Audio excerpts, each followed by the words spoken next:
ہم اور آپ ایک شادی کے موقع پر ہونے والے اجتماع میں شرکت رکھتے ہیں۔ بہت کم ایسے موقع ملتے ہیں کہ لوگ اپنے گھروں کی شادیوں کے موقع پر اللہ و رسول کے ذکر کی محفلیں سجاتے ہیں۔ میں تو کہتا ہوں کہ جن گھروں کی شادیاں اللہ اس کے رسول کے ذکر سے شروع ہوتی ہے، اللہ کی عزت کی قسم برکتیں شادیوں میں بھی رہتی ہیں اور ان کی نسلوں تک رہتی ہیں۔ شادیوں میں بھی برکت ہوتی ہے اور ان کی نسل سے جو بچے پیدا ہوں گے ان میں برکتیں بھی ہوں گی اور دین کا جذبہ بھی ہوگا۔ ورنہ بہت تو شادی ایسی بھی ہے کہ جہاں پر ڈی جے، ڈھول، تاشے، بینڈ باجے بجائے جاتے ہیں اور اللہ و رسول کو ناراض کرنے والے کام کیے جاتے ہیں، اور امیدیں کیا ہوتی ہیں کہ کھانے میں برکت آئے، شادی میں کوئی جھگڑا فساد نہ ہو، کوئی ناراض اور خفا نہ ہو۔ مسلمانوں، تمہاری شادیوں میں برکتیں اسی وقت نازل ہوں گی جب تمہارے گھر کی شادیوں میں ہر کام شریعت کے مطابق ہوگا۔ جو شریعت کے مطابق کام کرے گا، جو رسول اللہ صلی اللہ علیہ وسلم کے طریقے کے مطابق کام کرے گا، ان گھروں میں برکتیں بھی آئیں گی، ان گھروں میں رحمتیں بھی آئیں گی، اور اللہ کے عزت و جلال کی قسم اگر اللہ تبارک و تعالیٰ کو تمہارا یہ عمل پسند آ جائے تو اللہ کے عزت کی قسم تمہاری کامیابی یہاں بھی پکی ہے۔ جب دنیا سے جاؤ گے تو خاتمہ ایمان پر ہوگا، اور جب قبر میں جاؤ گے تو قبر روشن ہو جائیں گی، اور جب بروزے میدان محشر جب اٹھائے جاؤ گے تو تمہارا شمار اللہ کے نیک بندوں میں ہو جائے گا، اللہ والوں میں ہو جائے گا۔ مطلب کہ ایک نیکی آپ کریں گے اور اس کا اجر جو ہے اللہ میدان محشر تک عطا فرمائے گا۔ سبحان اللہ، بے شک بے شک۔ اور میدان محشر تک ہی محدود نہیں رہے گا، وہاں تمہارے اچھے اعمال، وہاں تمہاری اچھی نیکیاں، وہاں تمہارا یہ اچھے کام کرنا اس قدر اثردار ہو جائے گا کہ اللہ تعالیٰ انہی اچھے اعمال کی برکت سے آپ کا داخلہ جنت میں فرما دے گا۔ اور ہم میں تو کوئی ایسا ہے نہیں کہ جو جنت میں جانے کی تمنا نہ رکھتا ہو۔ میں اگر کسی سے پوچھ لوں کہ او بیڑگاؤں والوں، تم میں ایسا کون شخص ہے جو جنت میں جانا نہیں چاہتا، تو ظاہر سی بات ہے کوئی ہاتھ اٹھا کے تھوڑی نہ بولے گا کہ ہاں میں جنت میں جانا نہیں چاہتا۔ دن بھر شراب پی کے گندی نالی کے کنارے بیٹھا رہے گا تب بھی تمنا کرے گا کہ مروں تو جنت میں جاؤں، سٹے کے نمبر لگائے گا پھر بھی تمنا کرے گا جنت میں جاؤ، برے کام کرے گا تب بھی کہے گا جنت میں جاؤ، بے حیائی کرے گا تب بھی کہے گا جنت میں جاؤ، ماں باپ کے ساتھ غلط برتاؤ کرے گا پھر بھی کہے گا جنت میں جاؤ، نماز نہیں پڑھے گا پھر بھی کہے گا جنت میں جاؤ۔ سنو، جنت ان لوگوں کے لیے نہیں ہے جو اللہ و رسول کو ناراض کرتے ہیں، جنت تو ان کے لیے ہے۔ قرآن کریم نے واضح لفظوں میں کہہ دیا، وَبَشِّرِ الَّذِينَ آمَنُوا وَعَمِلُوا الصَّالِحَاتِ أَنَّ لَهُمْ جنات تجری من تحتها الانہار۔ اللہ پاک ارشاد فرماتا ہے، خوشخبری ہے ان میرے بندوں کے لیے جنہوں نے ایمان لایا، بعد ایمان کے اچھے اعمال کیے، جن کا چلنا پھرنا میرے محبوب کے طریقے مطابق ہے، جن کی زندگی کا ہر لمحہ میری خوف کے مطابق ہے، اللہ پاک ان کو جنت میں جانے کی خوشخبری دیتا ہے۔ ارشاد فرماتا ہے، وَبَشِّرِ الَّذِينَ آمَنُوا وَعَمِلُوا الصَّالِحَاتِ، خوشخبری ہے ان کے لیے جنہوں نے ایمان لایا، اچھے اعمال کیے۔ اور بیڑگاؤں والوں، یہ زندگی تو گناہوں میں بیتتی جا رہی ہے، نہ جانے کتنے گناہ کر کر کے ہم نے اللہ کو ناراض کر دیا ہے۔ کبھی گھر کی برکتیں اجڑ جاتی ہے، کبھی اولاد نافرمان ہو جاتی ہے، کبھی بیماریاں جیسے آفت بن کے زندگیوں میں آ جاتی ہے۔ آخرکار کیا وجہ ہے؟ کیا کبھی تم نے توجہ دی تکالیفوں کے آنے کی وجہ کیا ہے؟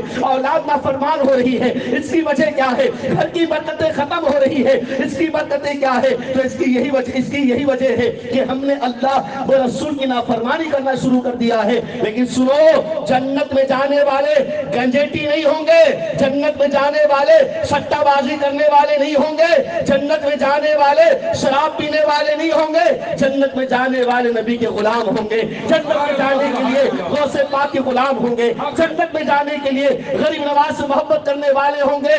جنت سٹے باز اور گنجیٹی، شرابی، ڈھول تاشے، بینڈ باجے بجانے والوں کے لیے نہیں ہے۔